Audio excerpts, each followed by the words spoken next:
What do real estate and Halloween have in common? How about some scary terms that'll make you realize exactly how much they do have in common? Zombie house. That word zombie is definitely a Halloween classic, right? Okay, so a zombie house often refers to a house that is unoccupied or has been abandoned because its owners were no longer to keep it up for one reason or another, usually because of financial reasons. In many of these cases, we find out that the homes are in some sort of state of foreclosure or whatever, but you'll see that these homes are very often neglected. The lawns aren't kept up, they're in disrepair, they're actually, in many cases, starting to fall apart. You'll see siding falling off the side of the house, all kinds of things like that. And these are referred to as zombie homes. What if my house is haunted? Do I have to disclose that? Well, in the state of Florida, you actually don't. The only thing that has to be disclosed in the state of Florida is if it's a material fact. Now, being that it's so hard to actually prove if there is a ghost in the home, the state of Florida has come down on the side that no, it's not something that you have to disclose. That being said, if somebody directly asks you if your house is haunted while it's up for sale and that person's considering buying it, I would probably answer them truthfully because honestly, you don't know what kind of impact that might have on that person. And you sure don't want somebody coming back later and suing you because you lied about it.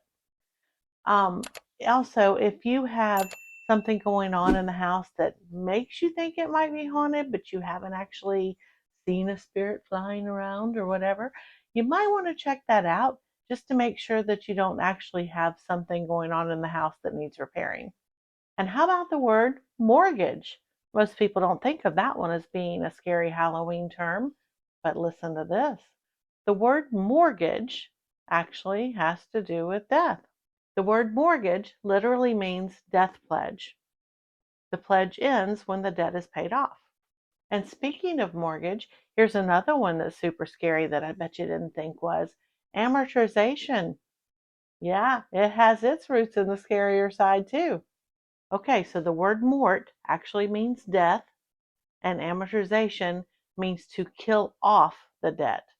So, as when you start off on your loan, the debt's way up here, and as you pay it off and it comes down, you're slowly killing off the debt. Amortization. A witch window. Hmm, have you ever heard of a witch window? Speaking of witches, how do you like my little shirt? Isn't that cute? It says, I sell houses so fast you'll swear it's magic. All right. So an actual witch window is a window that is located in the gable end of a house and it is tilted 1/8 of a turn. Now, according to folklore, the reason for that 1/8 of a turn is because a witch can't fly sideways on her broom. Ooh, therefore, she would crash into the house and not be able to get into your home. Now, you don't have to call these windows witch windows. In some areas, they are called coffin windows. Take your pick. Either way, it's pretty scary, right? Okay, so these windows are frequently put in areas where you can't put in a normal straight up and down window. You notice it's in the gable end of the house, which there's a roof right next to it, a roof line that right next to it. So you're not going to be able to put in a regular window and be able to open and close it. But they still wanted some airflow in these areas of the house. They're often on second story levels and that kind of thing. So if you want to have an escape window, bedrooms can't be considered bedrooms in most parts of the country unless they have a window to be able to escape out of. Or if you want to have airflow in the house, you definitely would have to consider a window like this if this was your only option for an area to place a window. Frankenstein home improvements. Yeah, we've pretty much all seen these before, right? Okay, so it's usually done by a well-intentioned homeowner who didn't quite know what they were doing, or maybe they even hired a handyman who didn't quite know what he was doing either. So please make sure that if you're hiring somebody that you check out their qualifications and you know that they are well qualified to do the job that you are hiring them to do. Also, if you are going to do it yourself, please make sure that you either know what you're doing or you have some proper guidance to make sure that you're doing the repair correctly. because you can do repairs and then it not work out so well. Or maybe you think it worked out so well, and then when you go to sell the house, you find out, oh, that wasn't done correctly, because the buyer gives an inspection and the inspection shows it. And so then you realize that you're going to have to redo it anyway. And guess what? It's probably going to cost you more than if you had just had it repaired correctly in the first place. Let's try to avoid those Frankenstein improvements. So another good scary Halloween term is skeleton key, right? Yeah, that one's definitely pretty spooky sounding anyway.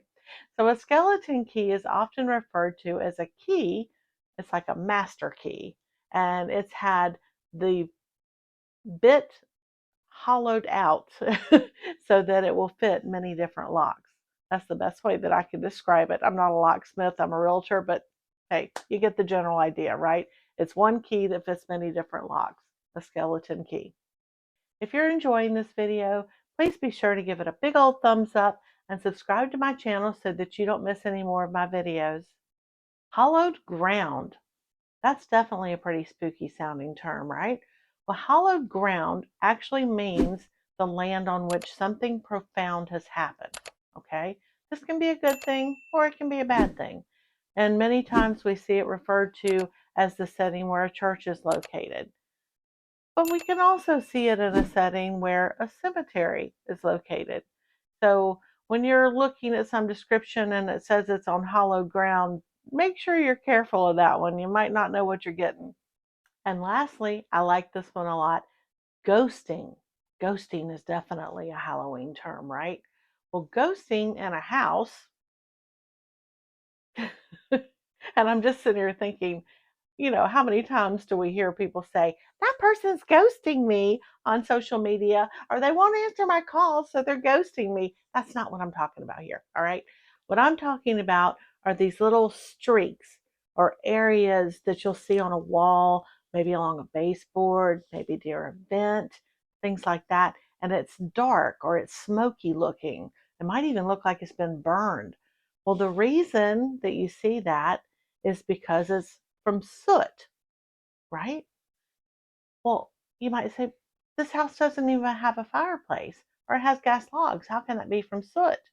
Well, it can be from candles being burned. Yeah, and even gas logs can cause that too. It's actually coming from the soot that gets in the air from these burning things. And then as the air gets colder and gets hotter, it naturally finds places to land. Well, it's going to land somewhere, right? And it's going to gravitate towards the colder areas of the room.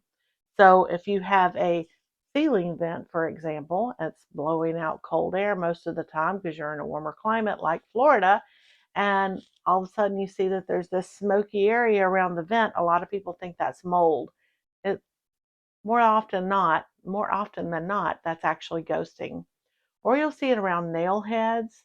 So you'll see it around baseboards because those are less insulated areas, or even the little areas where the ceiling meets the wall of the room.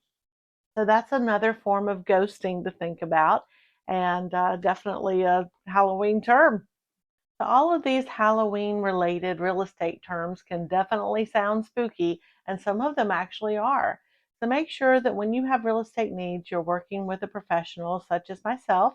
If you're in the Jacksonville, Florida area, I would love to be the one to help you myself. If not, I can definitely put you in touch with a real estate professional in your area through my vast network of realtors that I work with. This is Lisa Alford with Sojax Realty, wishing you a very happy Halloween. Y'all stay safe out there now.